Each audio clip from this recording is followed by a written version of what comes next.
உங்களுடைய அந்த நடை, உங்களுடைய முகம் எங்களை போன்ற தோழர்களுக்கு மிகப்பெரிய உற்சாகத்தை கொடுக்கிறது.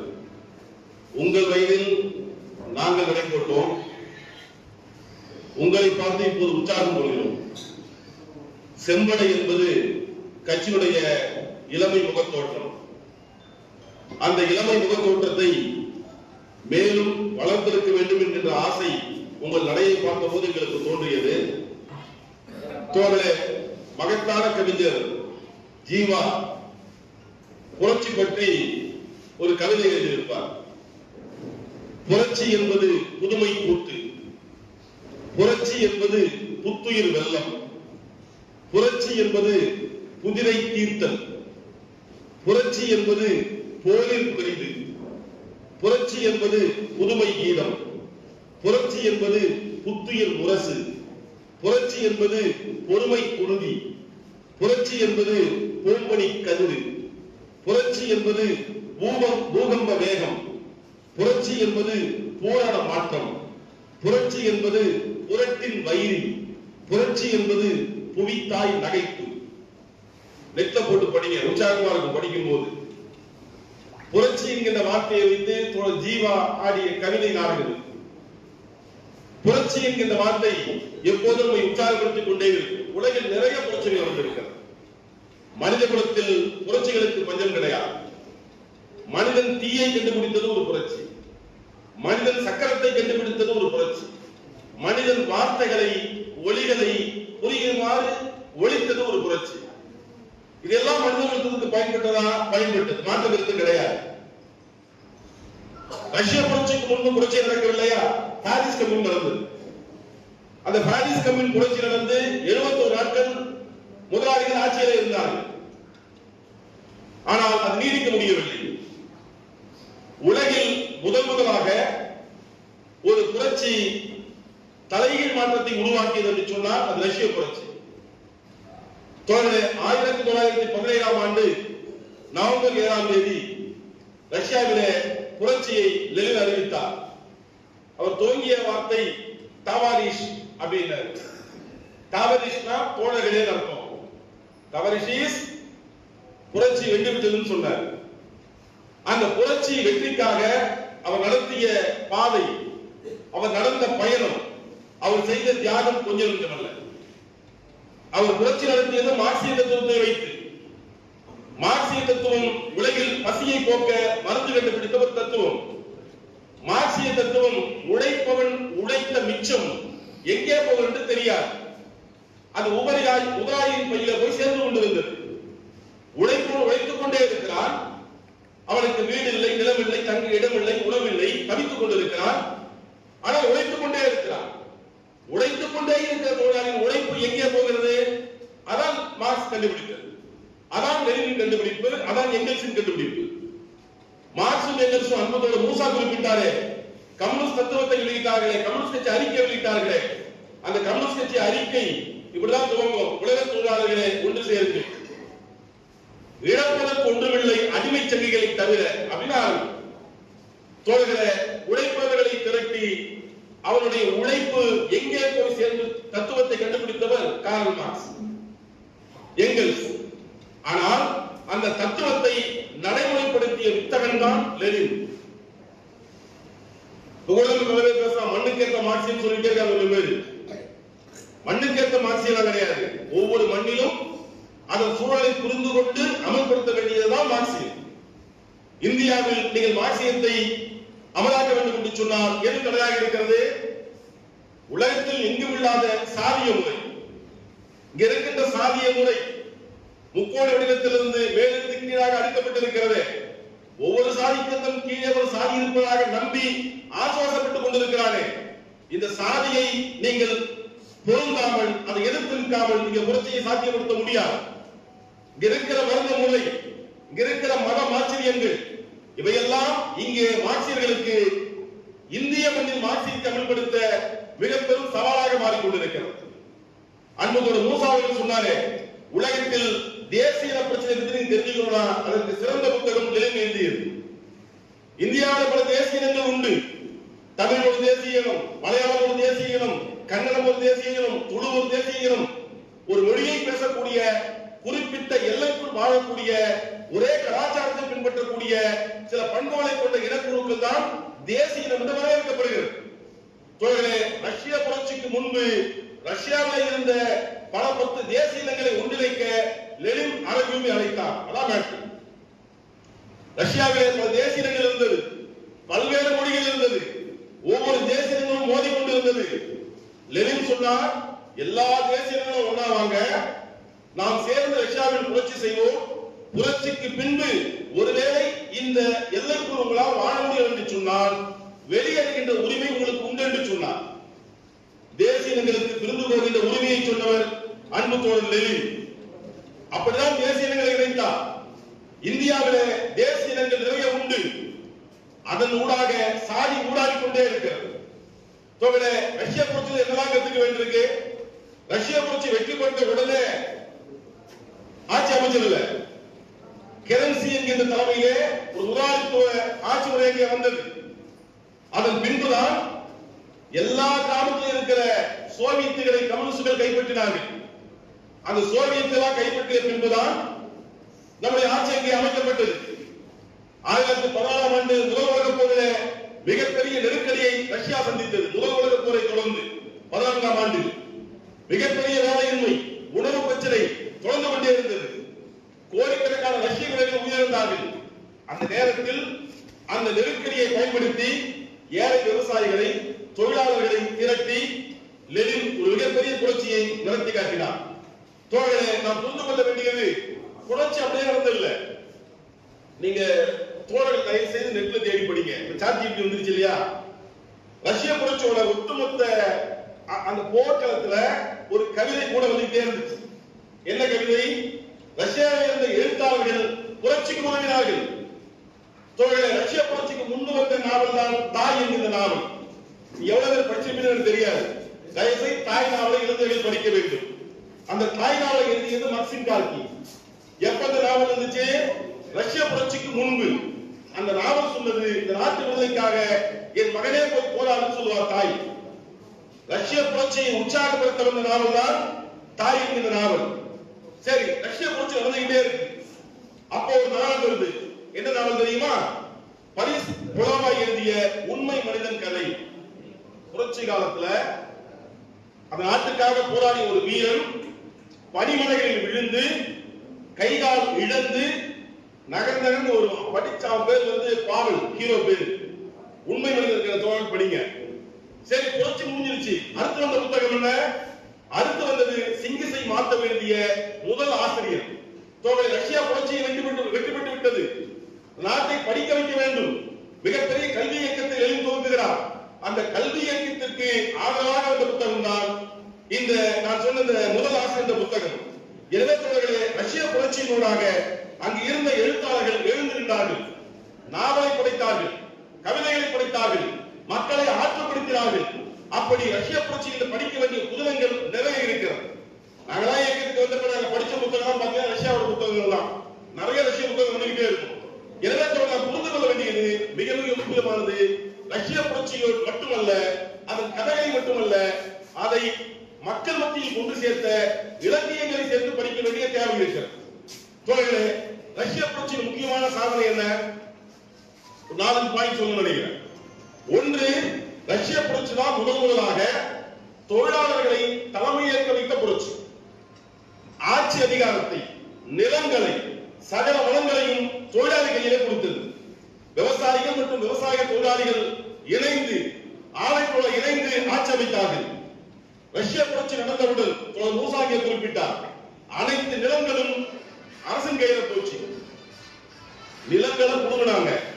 இப்ப நம்ம பல பேருக்கு சந்தேகம் வரும். எங்களுக்கு 3 ஏக்கர் வச்சிருக்கிறதோட அவங்க தாத்தா வச்சிருந்த சொத்து, அவங்க தாத்தா வச்சிருந்த சொத்து புடுங்குவது நியாயமா? நிலங்களை பிடுங்கலாமா? உழைத்து கொண்ட நிலங்கள் தானே பிடுங்கலாமா?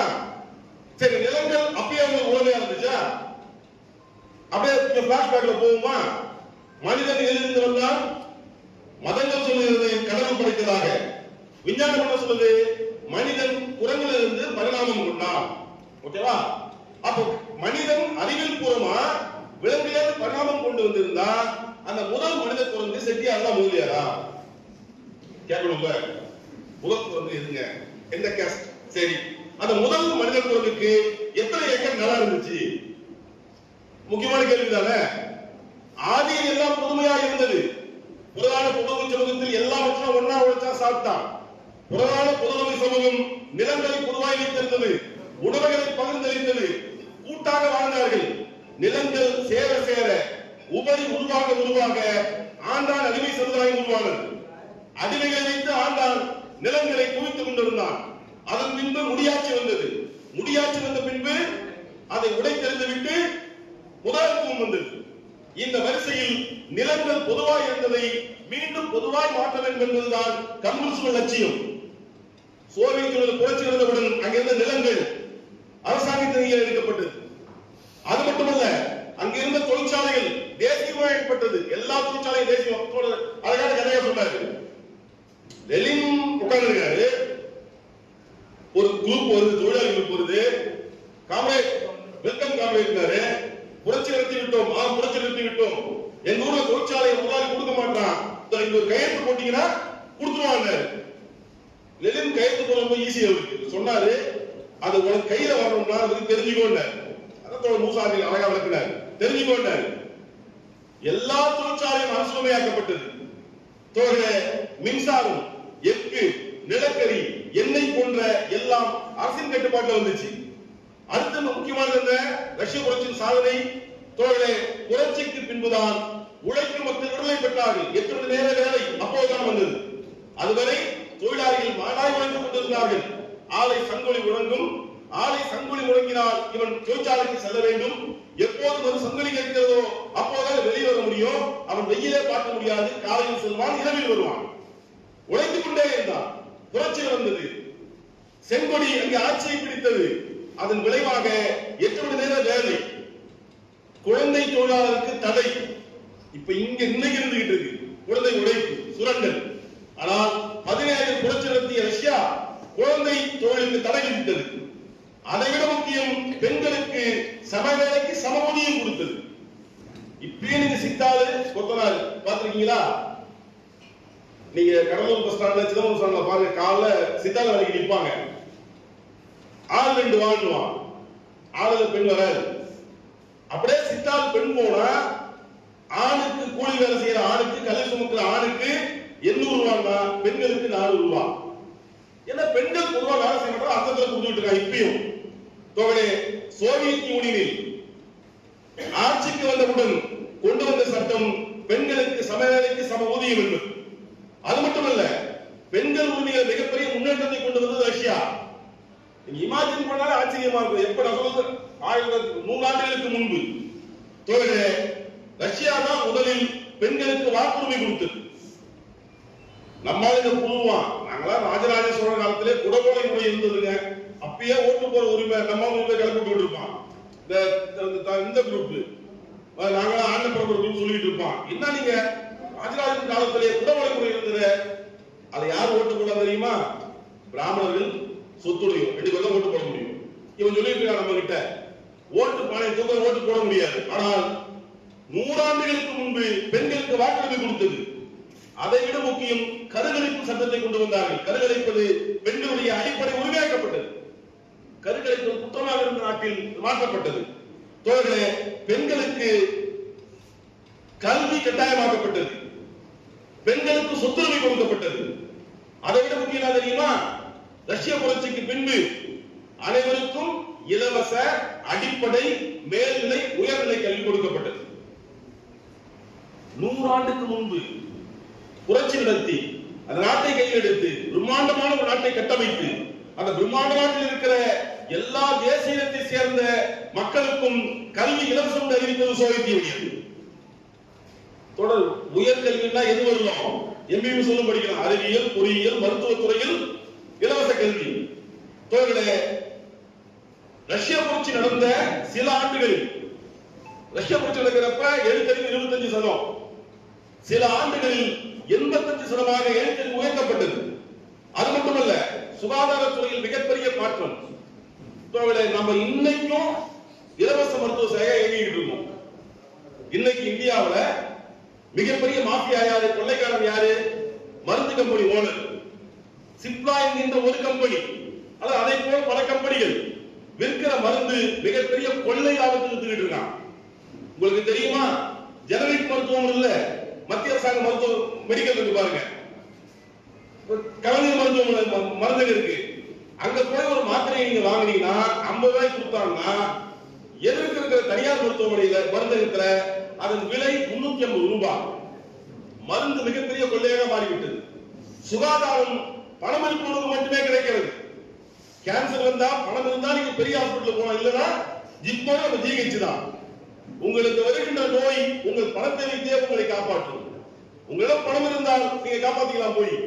ஆனால் ரஷ்யாவில் ஒன்றுபட்ட சோவியத் யூனியன்ல எல்லோருக்கும் இலவச மருத்துவம், மகப்பேறு, குழந்தைகள் மருத்துவம் எல்லாமே.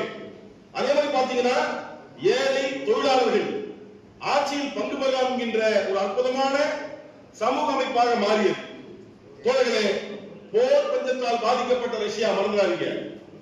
ரஷ்யா விடுதலை பெறுகின்ற பொழுது முதல் உலக போர் முடிந்து ரஷ்யா சின்னாபின்னமா இருந்துச்சு. ஆனால் அங்கு இருக்கிற பொருளாதாரத்தை உயர்த்தியதில், 5 ஆண்டு திட்டங்களை போட்டதில் இந்தியாவுக்கு மிகப்பெரிய பங்கு உண்டு.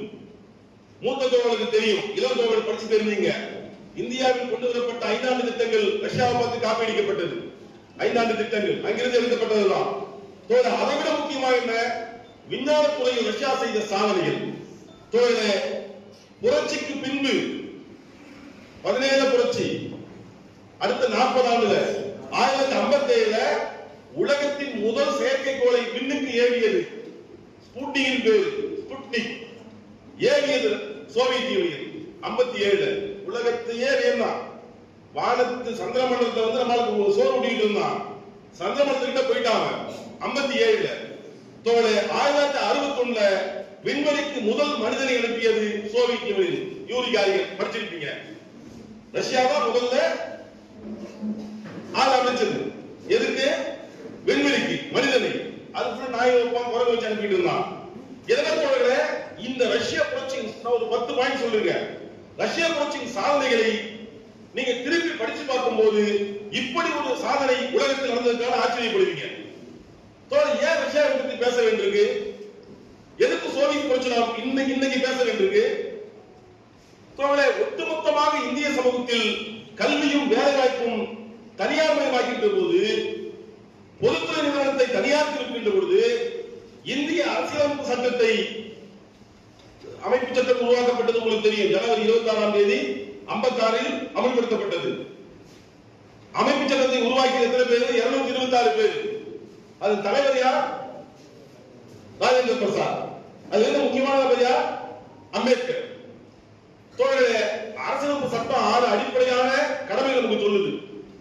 அதில் ஒரு கடமை கருத்துரிமை, 2 மதச்சார்பின்மை, 3 சமூக நீதி.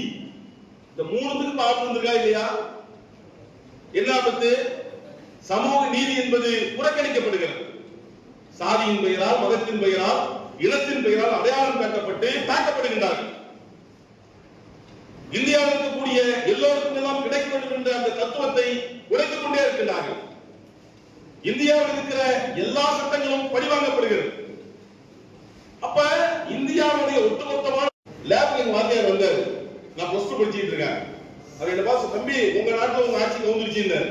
நான் ரஷ்யாக்கார மாதிரி எங்க வாத்தியார், தம்பி உங்க நாட்டுல உங்க ஆட்சி கவுந்துருச்சுன்னு. எனக்கு நியூஸ் தெரியாது. அப்ப என்ன சார், ரஷ்யா ஒரு கட்சி புட்டுக்குச்சாங்க. நான் சொல்றது நான் பள்ளி படித்த 90 நான் கேட்டேன், இது தெரியல சார், நான் படிச்சு சொல்றேன். ஆபீஸ்க்கு வந்தா சிதம்பரம் ஆபீஸ் ஒரே சோகமயமா இருக்கு. ரஷ்யாவில் ஆட்சி போயிடுச்சு, ரஷ்யாவில் ஆட்சி போயிடுச்சு, ரஷ்யா ஆட்சி கவுந்துருச்சு. போர்பஸ் ஒரு ஆளு, போர்பஸ் ஒரு ஆளு பெருசுக்கான திட்டத்தை கொண்டு வந்து 2 பெருசுக்கான கொண்டு வந்து காலி பண்ணிட்டான். எங்களுக்கு ஒரே துக்கம். எதை பார்த்தாலும் ரஷ்யா வைப்பா, ஏன் கேட்பா, ஏன் கேட்பா. எங்களுக்கு ரஷ்யா விட்டாலும் தெரியுமா சொல்லிட்டே இருந்தோம். ஆனா ரஷ்யாவில் கம்யூனிஸ்ட் அரசாங்கத்தை கவிழ்த்த பிறகு அதனுடைய சாதனைகள் ஒண்ணு ஒண்ணா வெளியே வர ஆரம்பிச்சது. சில தவறுகள் இருந்தது. பின்பு ஆராய்ந்தார்கள். நம்முடைய கட்சி மிகப்பெரிய தீர்மானத்தை கொண்டு வந்தது. அதன் சாதகங்களை பேசினோம். ஆனால் ரஷ்யா செய்த சாதனைகளை அது கவிழ்ந்து இத்தனை ஆண்டுகளை கடந்தும் எந்த நாட்டாலும் பண்ண முடியல. மறந்துடாதீங்க, எந்த நாட்டாலும் பண்ணவே முடியல. ஏன் புரட்சியை படிக்க வேண்டும்? ரஷ்யா என்கின்ற புரட்சியை நீங்க ஏன் கற்றுக்கணும்னா அது செய்த சாதனைகளை கற்றுக்கொள்வதற்காக. அன்பு தோழர் குறிப்பிட்டார், 47 இந்தியா சுதந்திரம், 49 சீனா சுதந்திரம். சீன புரட்சியா படிக்கணும். மாசேத்துங் என்கின்ற மகத்தான மனிதன் விவசாயிகளை திருப்பினார். சீனா ஒரு அபின்களின் நாடு, போதை உலாவிய ஒரு காடு. அபின்கள் இருந்த சீனாவில் மக்களை திரட்ட விடுதலை பெற்ற இந்தியாவை விட 49 விடுதலை பெற்ற சீனா உலகத்தை மீண்டும் இருந்துருவம் மாற்றியாச்சு. இனி போல திருப்பி மாறிக்கிட்டு இருக்கு. ஏற்கனவே அமெரிக்கா ரஷ்யா இருந்த போது உலகம் இரண்டாக இருந்தது. ரஷ்யா வீழ்ந்த பின்பு அமெரிக்கா என்கின்ற ஒற்றை துருவ நாடு ஓடி என்று சொன்னால் இனி முதலாளித்துவத்திற்கு தான் இங்கே வழி என்று. சோசியலிசம் தோற்றுவிட்டது என்றார்கள், கம்யூனிசம் பொய்த்து போனது என்றார்கள், பொய்யாய் போன கதை என்றார்கள். தோழரை மறந்து விடாதீர்கள், கம்யூனிசம் பொய்யா போன கதை கிடையாது. கம்யூனிசம் தோற்காது. ஏனென்று சொன்னால் அது விஞ்ஞானம், science. Communist manifesto, communist philosophy, அதெல்லாம் சயின்ஸ். நீங்க இம்ப்ளிமெண்ட் பண்ணதான் பிரச்சனை வருது. நீங்க எப்படி அமலாக்க போகின்றீர்கள்? H2O தண்ணி இல்லையா? ஹைட்ரஜன் 2 பங்கு, ஆக்சிஜன் தண்ணி. H4S3 என்ன தெரியாது. அது கரெக்டா சேர்ந்தாதான் வாட்டர். அப்ப சயின்ஸ் அறிவியலை கரெக்டா அமலாக்க வேண்டிய தேவை இருக்கிறது. சோவியத் யூனியன் அமலாக்கத்தில் சில பிரச்சனைகள் ஏற்பட்டது. அங்கே அந்த ஆட்சி கவிழ்க்கப்பட்டது. ஆனால் கம்யூனிசம் மீண்டும் மீண்டும் உலகத்தை வென்று கொண்டே இருக்கிறது. அமெரிக்காவின் மேயரா ஜெயிச்சிருக்காங்க. அது கம்யூனிஸ்டா சோசியலிஸ்டா தெரியாது. ஆனால் அவர் சொல்வது நான் ஒரு கம்யூனிஸ்ட் இருக்காரு. யாரெல்லாம் கம்யூனிஸ்ட்ன்றான்? ஊர்ல ஒரு சவுண்டா பேசுறா கம்யூனிஸ்ட் மாதிரி பேசுறேன்னுவா. ஒரு 4 பேர் தான் போங்க பிரச்சனை ஆகிடுவாங்க ஊர்ல இருந்தா. எங்கிருந்து வருகிறது? உங்களுக்கும் எனக்கும் எங்கிருந்து கோபம் வருகிறது? நாம் ஏன் கம்யூனிஸ்டா இருக்கோம்? ஏன் கம்யூனிஸ்டா மாறணும்? உங்களுக்கு எதிராக அநீதி இருந்தால் அநீதி பார்த்து உங்களுக்கு ஆத்திரம் வருகிறது. ஆத்திரம் வருவதால் நீங்களும் நானும் தோழராக இருக்கிறோம். அதனால சேர் சொன்னா சேர் வச்சு எப்படியும் வாழ்ந்திருக்கலாம்ல. எப்படியோ வாழ்ந்திருக்கலாம். அநீதிக்கான பொருள்தான். தெருவுல சுத்தினா அநீதிகளை பார்த்தா அமெரிக்காவை எதிர்த்து நின்னா நண்பன் பிடலோட சேர்ந்தான். சேர்ந்து கியூபாவில் புரட்சி நடத்தினான். புரட்சி நடத்திய பின்பு அவன் ரிசர்வ் பேங்க் கவர்னரா மாறினான். அவன் கையெழுத்தில்லாமல் பணம் வெளியே வராது. அப்படி இருந்த ஒரு பொழுதில் ஒரு நாள் காலை ஒரு கடிதத்தை எழுதிட்டு போயிட்டான். பிடல் கடிதத்தை படித்தான். அவன் எழுதினான், பிடல் என் அன்பு தோழா, கியூபா விடுதலை எடுத்து விட்டது. கியூபாவை போல விடுதலை பெற வேண்டிய பல நாடுகளுக்காக என் கால்கள் பயணிக்கும் போயிட்டான். பொலிவிய காடுகளில் 1000 அழுது கொண்டிருந்தான். பொலிவிய காடுகளில் அமெரிக்கா அவனை சுட்டு வீழ்த்தியது. அவனுக்கு மினிஸ்டராக வாழ தெரியாதா? அவன் தான் சொன்னான், அநீதியை கண்டு ஆத்திரத்தை அதிர்ந்து போனால் நீ நான் தோழனா. நாம் ஏன் கோபப்படுகிறோம்? தோழர்களே, ஏன் சோவியத்தை படிக்கிறோம்? ஏன் சீனாவை படிக்கிறோம்? ஏன் கியூபாவை படிக்கிறோம்?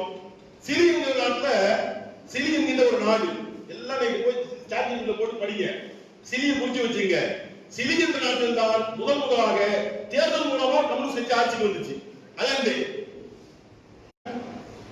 அதன் அதிகார உடனே நிலங்களை பொதுமையாக்கணும், தொழிற்சாலைகளை பொதுமையாக்கணும். முதலாளிகள் சேர்ந்தார்கள். ராணுவத்தை கட்டுப்பாட்டு கொண்டு வந்தாங்க. அலண்டேவை பாராளுமன்ற வளாகத்தில் தூக்கி தொங்க விட்டார்கள்.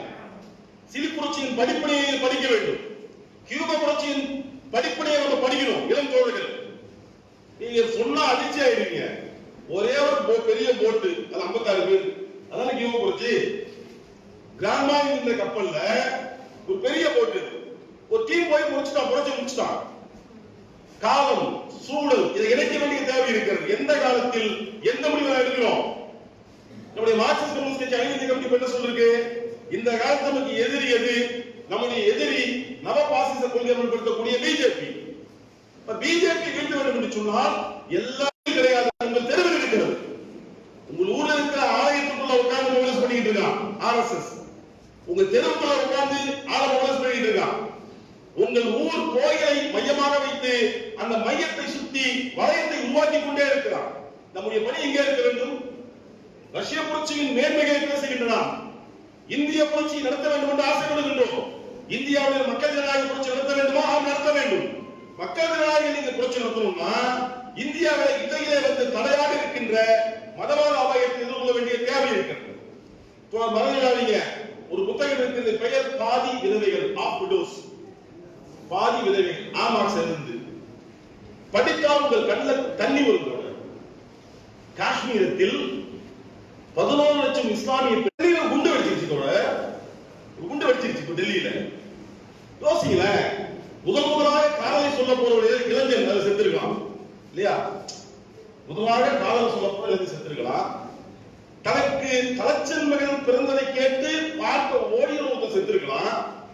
யாரோ ஒரு பசித்தவனுக்கு ஒரு உணவு பட்டம் வாங்கி போக்குள்ள செத்து போயிருக்கலாம். அவன் என்ன பாவம் செஞ்சான்? ஒரு குண்டு வெடித்தது, 10 உடல்கள் சிதறியது. எந்த கனவோடு, எந்த கற்பனையோடு, எந்த காதலோடு அவன் சென்றானோ உடல் சிதறி செத்து போயிட்டான். குண்டு வைத்தது யார்?